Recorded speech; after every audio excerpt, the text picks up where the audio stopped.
Expand your vocabulary with our core 2,000 words ebook. It's free and packed with essential expressions that you'll use on a daily basis. Start building your vocabulary today. Click the link in the description below to download your free Persian ebook before it's gone.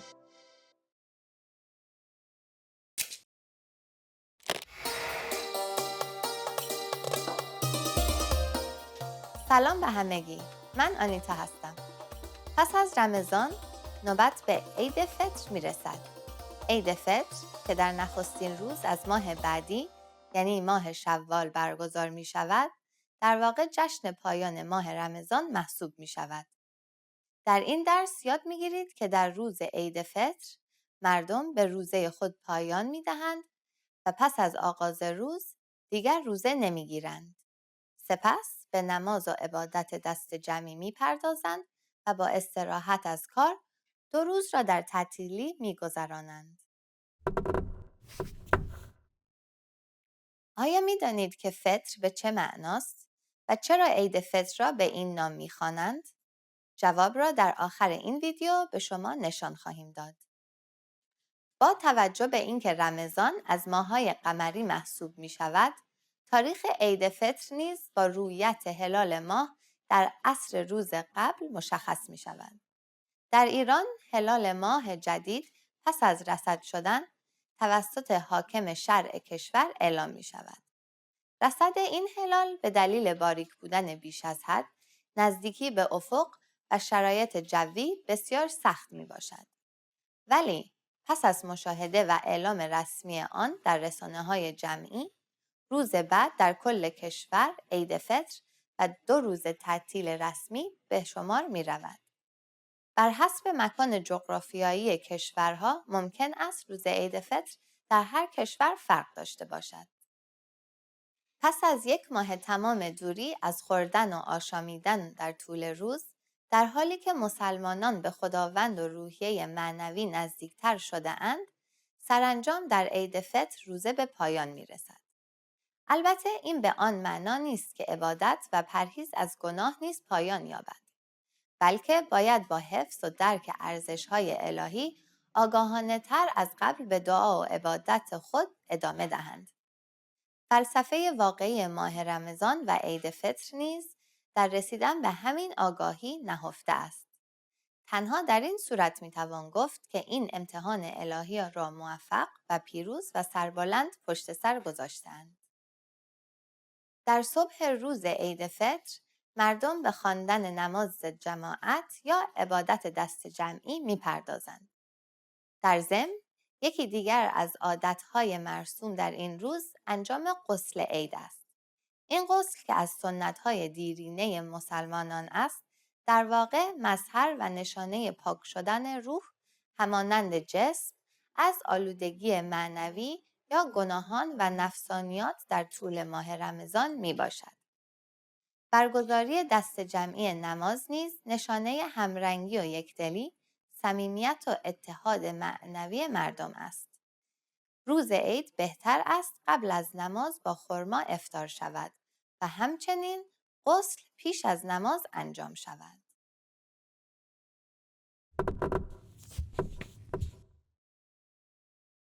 زکات فطره یا فطریه مبلغی است معادل 3 کیلو غذای روزانه مثل گندم یا برنج که در عید فطر هر شخص غیر نیازمند باید به مستمندان یا امور خیریه به تعداد نفرات تحت تکفل خود بپردازد. و حالا جواب سوال اخیر را به شما می دهم.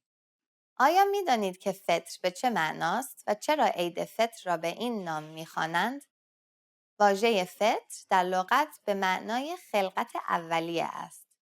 زیرا انسان پس از روزه‌داری و دوری از گناهان به فطرت و سرشت اولیه خود در زمان خلقت باز می‌گردد که پاک و دور از هر گونه پلیدی و زشتی است. این درس چطور بود؟ چیز جالبی یاد گرفتید؟ آداب و رسوم عید فطر نزد شما چه فرقی دارد؟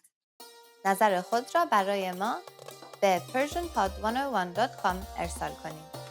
به امید دیدار در درس بعدی.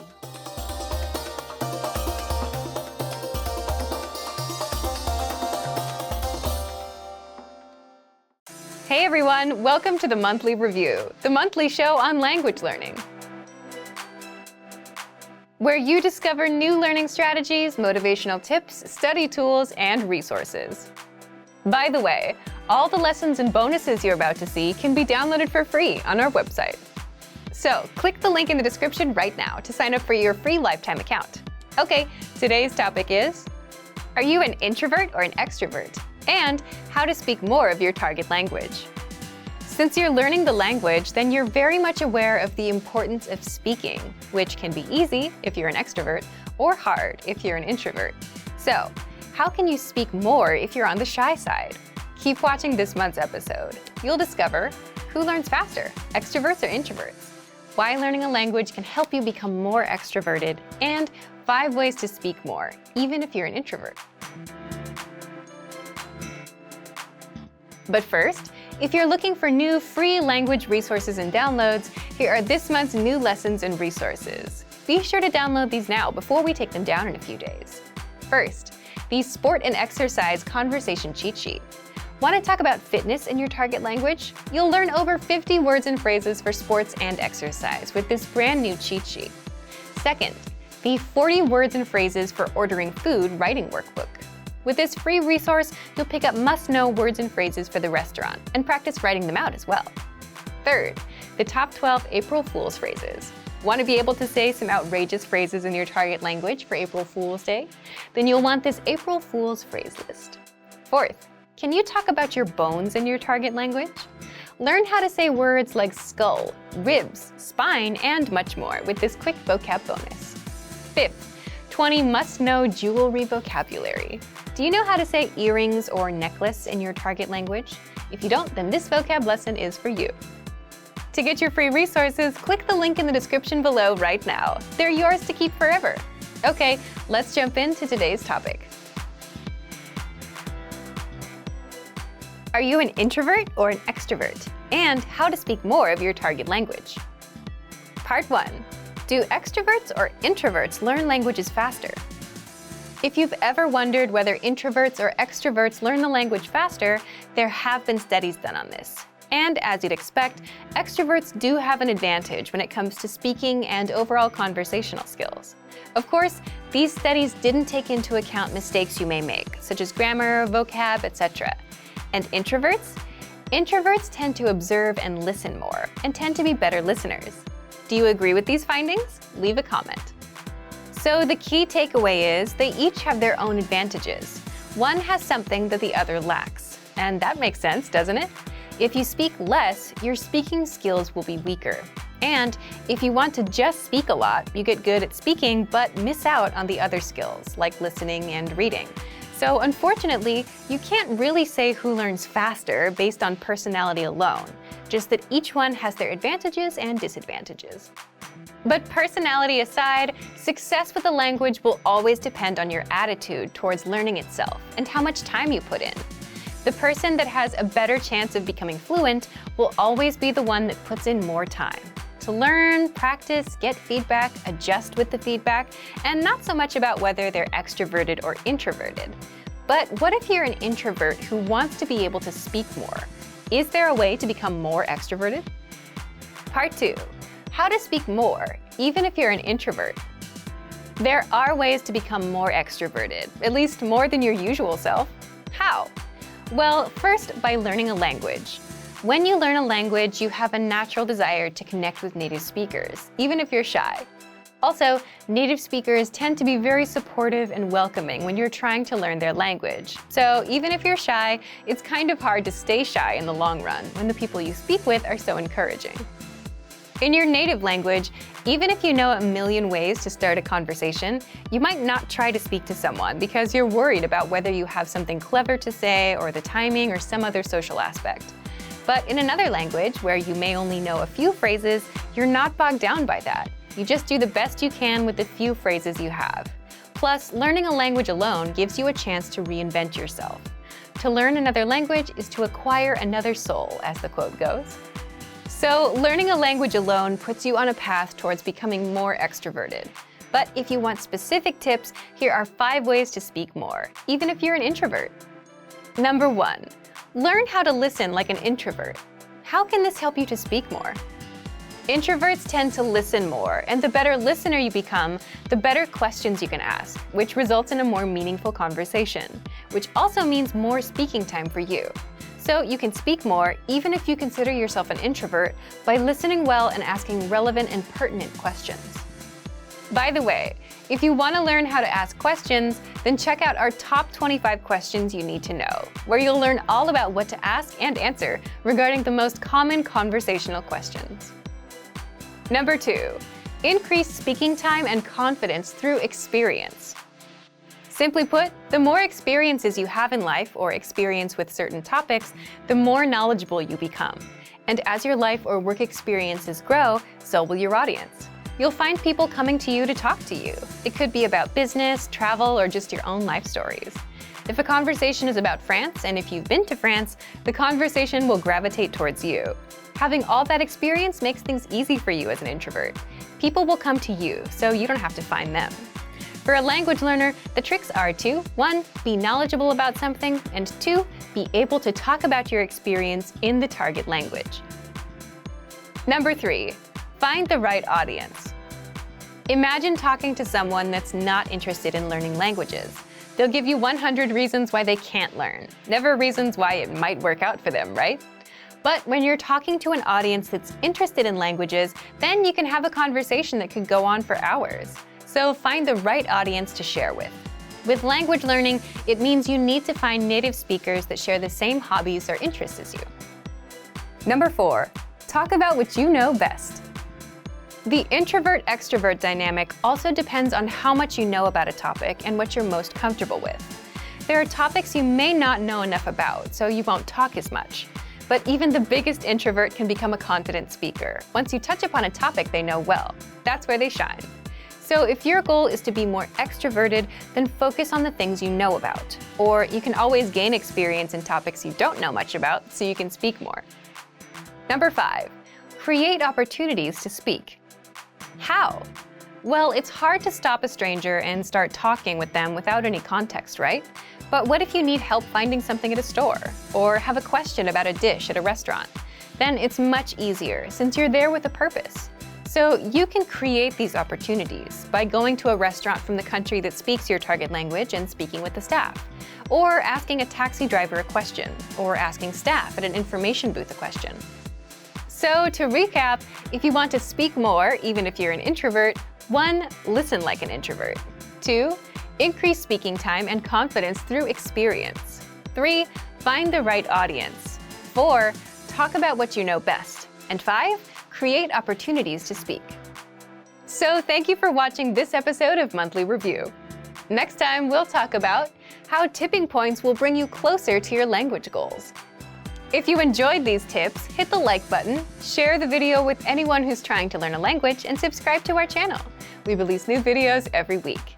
And if you're ready to finally learn language the fast, fun, and easy way and start speaking from your very first lesson, get our complete learning program. Sign up for your free lifetime account right now. Click the link in the description. See you next time. Bye!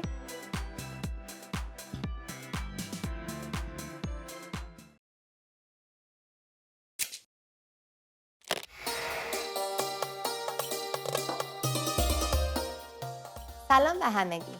من آنیتا هستم. میدانید آشورا و تاسوعا به چه معناست؟ تاسوعا یعنی روز نهم و آشورا به معنی روز دهم ماه محرم یا اولین ماه قمری اسلامی می باشد که در این روزها نبرد کربلا به وقوع پیوست. در این درس می آموزید که در آشورا و تاسوعا شهادت امام حسین روی داد و در نتیجه این روزها عزاداری عمومی به شمار می روند.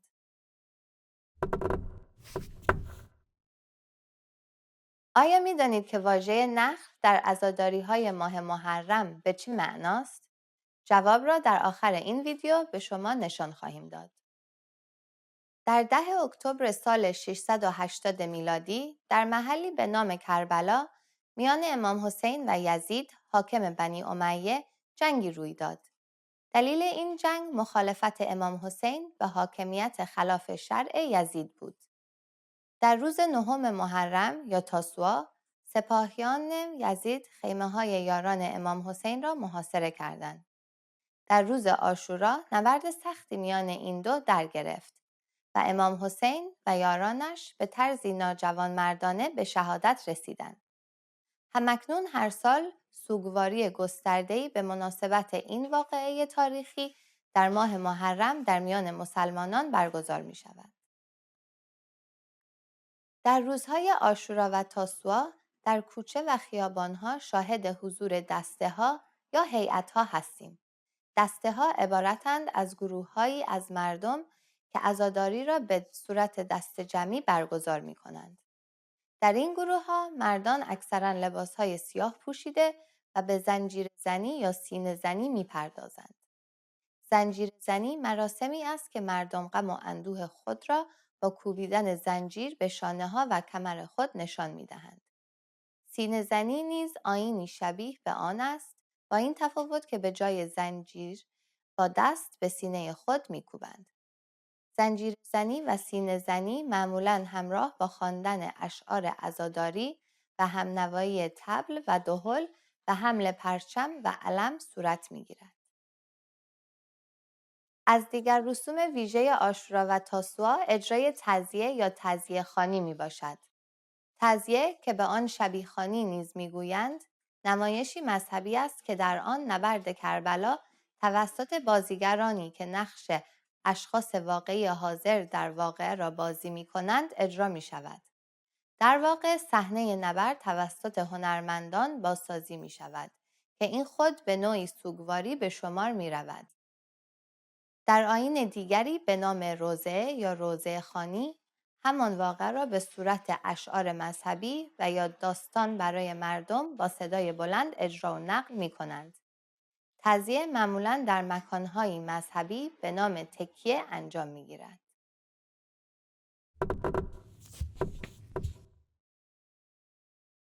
امام حسین به دلیل شهادت بیادماندنی خود در راه خدا توسط شیعیان سیدالشهدا یا سالار شهیدان لقب گرفت.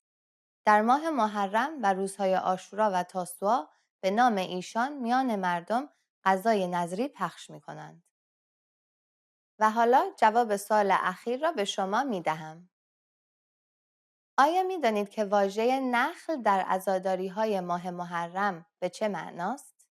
نخل تابوت چوبی بزرگی پوشیده از پارچه‌های سبز و سیاه است که در عاشورا به عنوان تابوت امام حسین توسط عده‌ای از عزاداران حرکت داده شده در مساجد نگهداری می شود. این درس چطور بود؟ چیز جالبی یاد گرفتید؟ راجع به شهادت بزرگان دینی چه وقایع دیگری می شناسید؟ نظر خود را برای ما به persianpod101.com ارسال کنید. به امید دیدار در درس بعدی.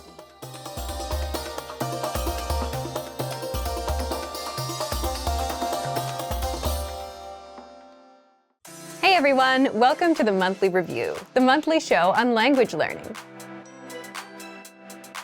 where you discover new learning strategies, motivational tips, study tools, and resources. By the way, all the lessons and bonuses you're about to see can be downloaded for free on our website. So click the link in the description right now to sign up for your free lifetime account. Okay, today's topic is how to learn a language in 2022.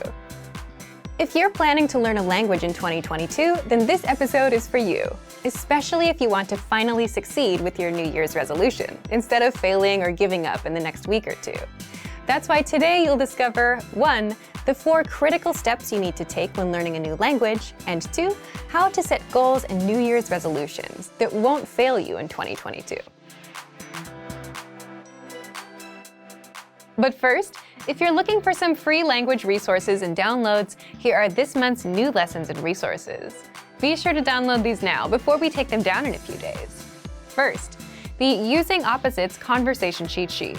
With this new cheat sheet, you'll learn common opposite adjectives like near and far, hot and cold, and grammar rules on how to use these words in a sentence. Second, the How to Say Goodbye PDF Writing Workbook. With this printable PDF, you'll pick up some common parting greetings and be able to practice writing them out. Third, can you talk about cars in your target language?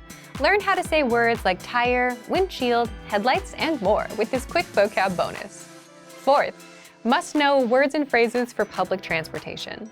Learn how to say ticket, bus, train, and much more with this quick 1-minute lesson.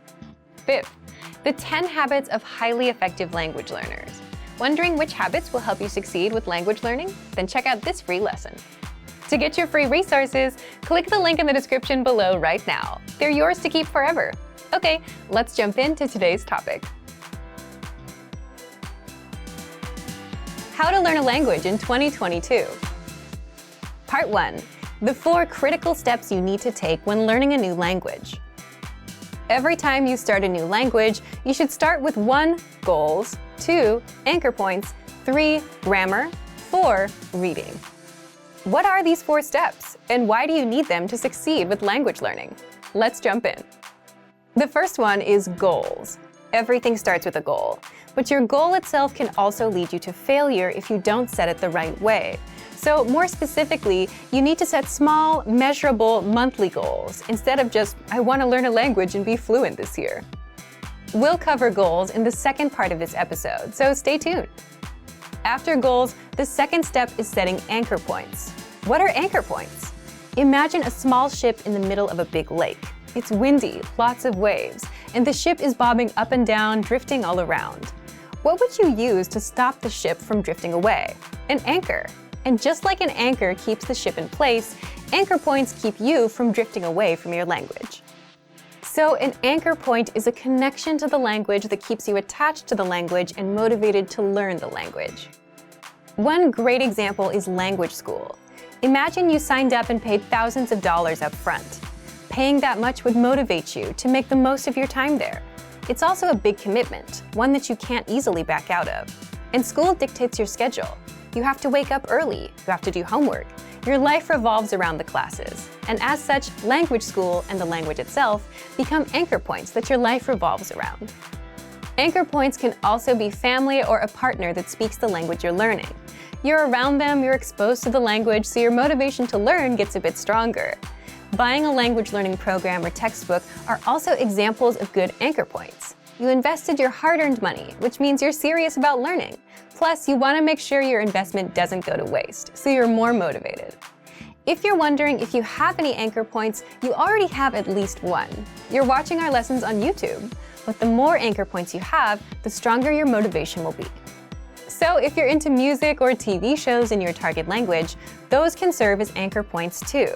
These are things that connect you to the language and add a bit of motivation to learn more, or at the very least, understand what you're watching or listening to. We covered goals and anchor points. What's next? The third step is you must have a good grasp of grammar of your native language. Now, you might wonder, if you're learning a new language, why focus on your native language? Well, as native speakers, the problem is we know what good grammar sounds like, but we can't explain how or why our language works the way it works. So if you don't have a good grasp of grammar, the backbone or the rules of a language, then you'll have a tough time learning a new language. You'll jump in and start learning words and phrases, but you'll never learn how to put them together and make sentences. That's a common problem beginners have. Now, if you already know the grammar of your native language, how do you apply that to your target language? For example, if you're an English speaker, and if you know that English sentences follow the subject, verb, object pattern, and if you know that languages have specific sentence patterns, then you'd go look at patterns. Then, you'd have a good idea of how to create your own sentences, instead of learning random words first. Finally, the fourth step is reading. Reading is good simply because you can do it anywhere, anytime, and without a teacher. It's a skill you can get started on day one, on your own. Reading also tends to spill over into other areas. The more you read, the more words and grammar rules you come across, so you boost your vocabulary and grammar, which can seep into speaking and listening. If you read out loud, you're practicing 2 skills at once. Now, we've covered what you need: goals, anchor points, reading, and grammar. Setting anchor points, knowing your own grammar, and reading are simple enough, but how do you set goals that don't lead you to failure? Part 2. How to set goals and New Year's resolutions that won't fail you in 2022. The goal that you set can make or break your language learning journey. So setting the right goals makes all the difference between success and failure. Just think about all of the common New Year's resolutions. What comes to mind? Goals like, I want to be fluent someday. I want to speak the language. I want to lose weight. I want to save more money. These big, vague goals often lead to failure because you simply have no idea how to approach the goal and you don't know what you're aiming for. Instead, your goals should be small, measurable, and monthly. For example, speak 1 minute of conversation by the end of the month. Learn 100 words by the end of the month. Finish Chapter 1 of your language textbook by the end of the month. If you're using our program, finish 20 audio lessons by the end of the month. All of these are small and specific. 1 minute, 100 words, 1 chapter, 20 audio lessons. This means that they're easy to reach, unlike something vague like fluency. They're also measurable. You know when you reach 1 minute. You can check if you know all 100 words or if you finished all 20 lessons. If you aim for fluency, you won't know when you hit it. It's too vague and too big of a goal, and it may take years to hit. Finally, all of these goals have a deadline, the end of the month. That would mean January 31st of this year. Deadlines give you a clear date to aim for, and without one, you'll forever be floating around without much progress. So set a deadline for the end of every month. So now that you know how to set small, measurable monthly goals, leave us a comment. What's your small, measurable monthly goal, and what's the deadline? So thank you for watching this episode of Monthly Review. If you enjoyed these tips, hit the like button, share the video with anyone who's trying to learn a language, and subscribe to our channel. We release new videos every week. And if you're ready to finally learn language the fast, fun, and easy way and start speaking from your very first lesson, get our complete learning program. Sign up for your free lifetime account right now. Click the link in the description. See you next time. Bye!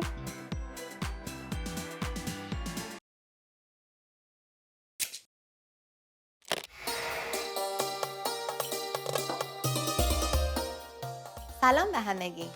من آنیتا هستم. آیا تا به حال راجع به جشن پرش از روی آتش چیزی شنیده اید؟ این جشن که در ایران چهارشنبه سوری نام دارد، شب آخرین سه‌شنبه سال خورشیدی ایران برگزار می شود. به معنی جشن و سرور در روز چهارشنبه است. در این درس یاد می گیرید که عصر چهارشنبه سوری، ایرانیان در کوچه و خیابان آتش‌های کوچک و بزرگ می‌افروزند و از روی آن می‌پرند. با این کار در واقع بدیهای سال در حال اتمام را به آتش سپرده و با درخواست خوبی‌ها از آن به پیشواز سال جدید می‌روند. آیا می‌دانید که کوزه شکنی در چهارشنبه سوری به چه معنی است؟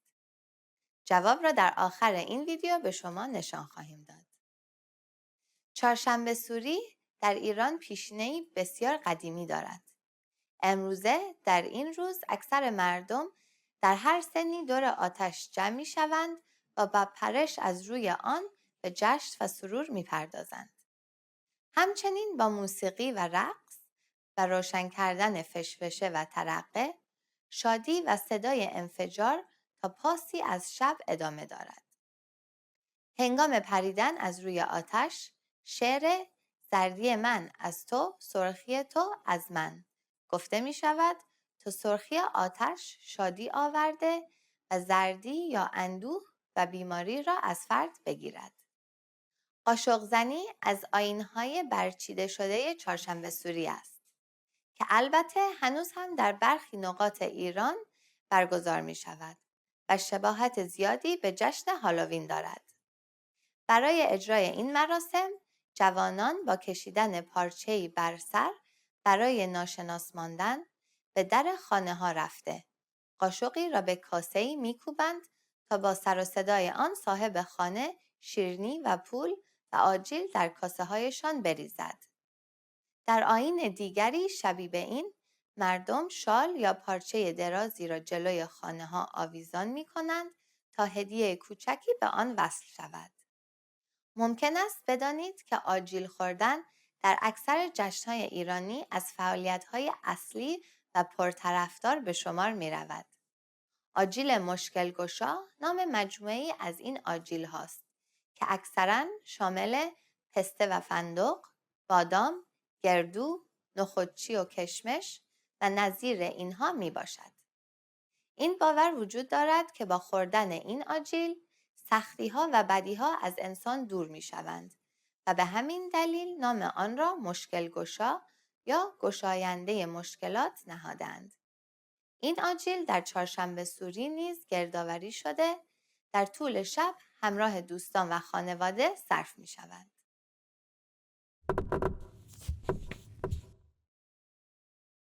یکی از کارهای جالب مرسوم در چهارشنبه سوری فال گوش ایستادن است.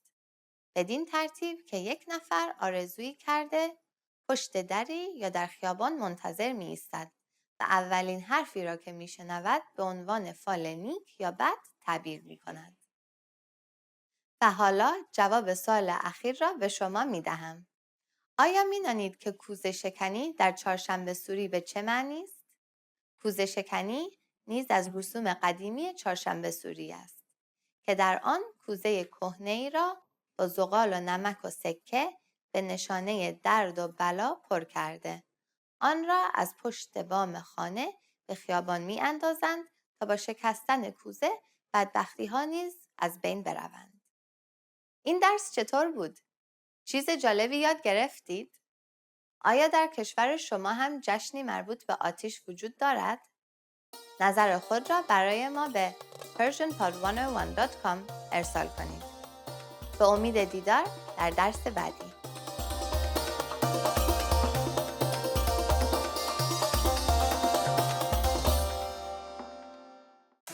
Hey everyone, welcome to the monthly review, the monthly show on language learning, where you discover new learning strategies, motivational tips, study tools, and resources. By the way, all the lessons and bonuses you're about to see can be downloaded for free on our website. So click the link in the description right now to sign up for your free lifetime account. Okay, today's topic is, can busy people actually learn a language? You yourself probably have an answer to this question, right? But whether you can or can't actually has a bit more to do with your mindset than anything else. And in this guide, you'll discover, 1, is it possible for busy people to learn a language and the mindset needed?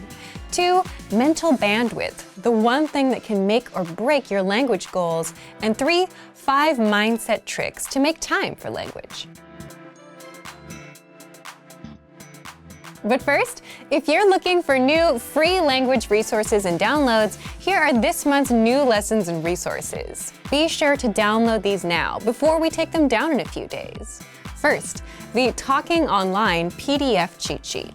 Learn the must-know internet slang and all the internet-related vocab and phrases in your target language with this PDF cheat sheet. And second, the 40 words and phrases for ordering food writing workbook. With this free resource, you'll pick up must-know words and phrases for the restaurant and practice writing them out as well. To get your free resources, click the link in the description below right now. They're yours to keep forever. Can busy people actually learn a language? Part 1. Is it possible for busy people to learn a language and the mindset needed? So, can busy people actually learn a language? What do you think? Leave us a comment and let us know. As much as we want to say yes, it's more of a yes or no depending on the person. Why yes? Yes, because many of our members are busy and are learning with our system. And some of you who are watching also fall into this camp. But it also depends on the person because it's more of a mindset thing. Either you think you have time or you don't. For example, many of our members fall into the group of can learn and can find the time, even if they're busy. If you're busy and still want to learn, if you look around, you can always find 5 or 10 minutes a day, like on a commute. Now, if your mindset is the opposite, if you think you can't learn a language or you don't have time, you won't even try, even if you had a resource that was proven to work. Part 2. Mental bandwidth, the one thing that can make or break your language goals. And if you think about it, if you had all the time in the world but felt like you couldn't learn a language, you wouldn't try either. Again, this is why it comes down to the mindset and why it all depends on each individual person. Either you think you can or you think you can't. But it may not always be this black and white either. It can also depend on your mental bandwidth too. Think back to your school days, those few days before exams. It got really busy and you had to stop everything to study, right? You were probably thinking, if I can just get through studying this week and take the test, then next week I can finally start relaxing and doing other things. And if someone asked you if you wanted to hang out, you would say no, because you're busy. But chances are you still managed to spend at least 30 minutes on YouTube or social media. Meaning you did have some time, even if you were busy. But the test was occupying your mind and taking up all that bandwidth. So it's also possible that we just don't have the mental bandwidth because we're overwhelmed. And this is a genuine reason for not being able to learn when you're busy. Don't worry, in the next part, we'll show you how to get some bandwidth so that you don't feel overwhelmed. Part 3. 5 mindset tricks to make time for language. So if you've gotten this far, you understand that it is possible to start learning a language, even if you're busy, that you can find the time, but it mostly comes down to your mindset. So how can you develop the mindset? So when you're too busy, it feels like you're overwhelmed and like you don't have control of your time. Well, there are a few things you can do to gain some control of your time, have some breathing room, and learn a bit of language. First, always set small, measurable goals. This is something that we talk a lot about here. For example, learn for 10, 15, or 20 minutes every day. Learn 100 words in 1 month, which means learning 3 to 4 words a day. And the mindset behind this is just being realistic with your goals and what you can do. Because if you're busy, you may not have 1 or 2 hours. And this is a strict rule, especially when starting out with new goals and languages. Always stick to small, measurable goals. Second, lowering your goals and expectations is okay when things get super busy. If you couldn't learn all 100 words for the month and only got up to 40 or 60, that's okay. If you tried learning on Monday and Tuesday but skipped Wednesday and Thursday, that's okay. Sometimes you have to shift priorities, and prioritizing things is a secret to a successful life. You may not get to the goal you wanted to achieve today, but you can get to it next week. Third, it's okay to put language on pause if life gets in the way. Just like with that last point, you can always come back and reach your goal a little later. We often see learners put language on pause, come back later. Some even come back years later. But the key is to come back. Fourth, avoid the all-or-nothing mindset at all costs. And an all-or-nothing mindset is something you'll see in beginners and perfectionists. When you have this mindset, you'll say, language learning requires hours, so there's no point in learning for a few minutes today. But something is better than nothing, and even 5 to 10 minutes of review adds up in the grand scheme. And in the grand scheme, it's more important to be consistent, even if it's just for a minute a day, rather than study for hours once a week. The brain just doesn't work that way. Fifth, do you have a slowdown or relaxing routine that you do on the weekends or whenever you have free time? And if you didn't do it, you'd feel overwhelmed? Leave us a comment and let us know what it is. For some, it could be reading, watching TV, or going to a cafe and doing nothing for a bit. You're there on your own, you don't have much to do in front of you, even if it's just 10 or 15 minutes. And if you're settled, you start feeling in control. And that's the point you have some mental bandwidth. You can start doing some time management and plan your week out.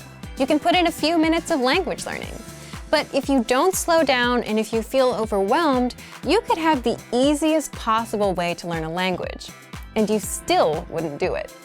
So, back to you. If you were busy, do you think you'd be able to learn a language? Leave us a comment. So, thank you for watching this episode of Monthly Review. Do you record yourself speaking your target language? If you enjoyed these tips, hit the like button, share the video with anyone who's trying to learn a language, and subscribe to our channel. We release new videos every week. And if you're ready to finally learn language the fast, fun, and easy way and start speaking from your very first lesson, get our complete learning program. Sign up for your free lifetime account right now. Click the link in the description. See you next time. Bye!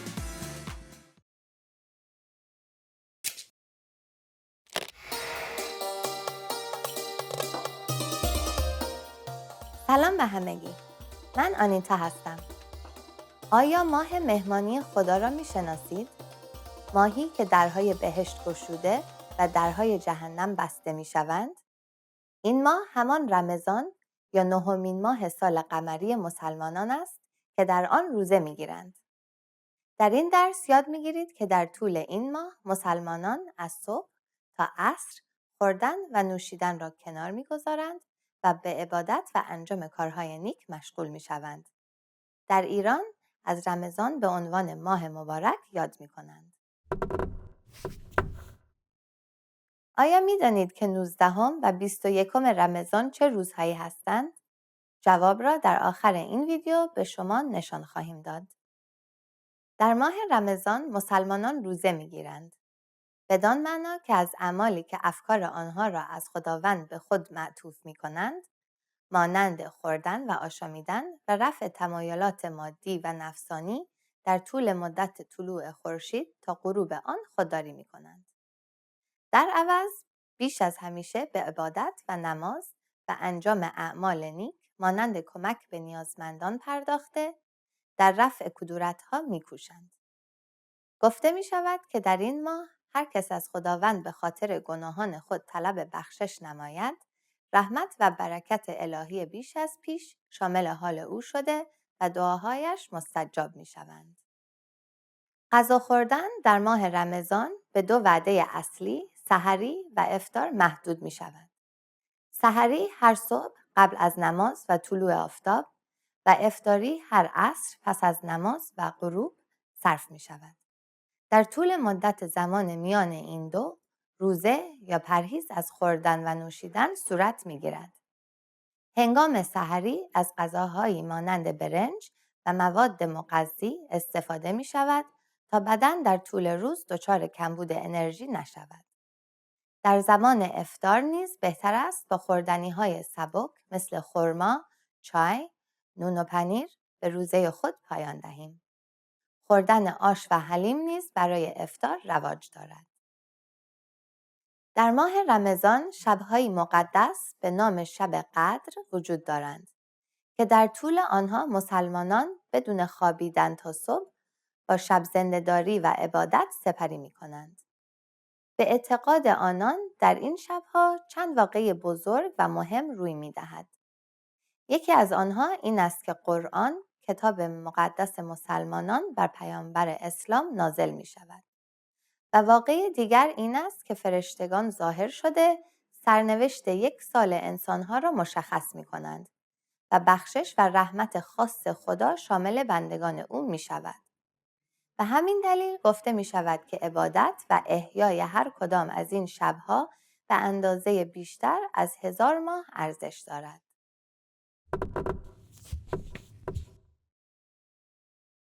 زولوبیا و بامیه نام 2 نوع از شیرینی‌های خاص ماه رمضان است که اکثراً در سفره‌های افطاری دیده می شوند و به همراه بقیه غذاها صرف می شوند. در برخی مواقع وعده افطار به یک مهمانی تبدیل می شود که مردم در آن با هم سهیم می شوند. و حالا جواب سوال اخیر را به شما می دهم. آیا می دانید که 19 و 21 رمضان چه روزهایی هستند؟ در روز 19 ضربت خوردن امام اول شیعیان حضرت علی است و روز 21 به شهادت رسیدن ایشان است که این روزها در کل کشور عزاداری عمومی به شمار می روند. این درس چطور بود؟ چیز جالبی یاد گرفتید؟ آیا شما هم روزه می گیرید؟ روزه در کشور شما به چه شکل است؟ نظر خود را برای ما به persianpod101.com ارسال کنید. به امید دیدار در درس بعدی.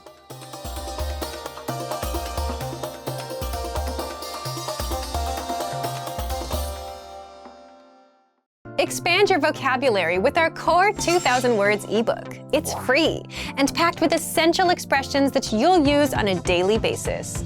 Start building your vocabulary today. Click the link in the description below to download your free Persian ebook before it's gone.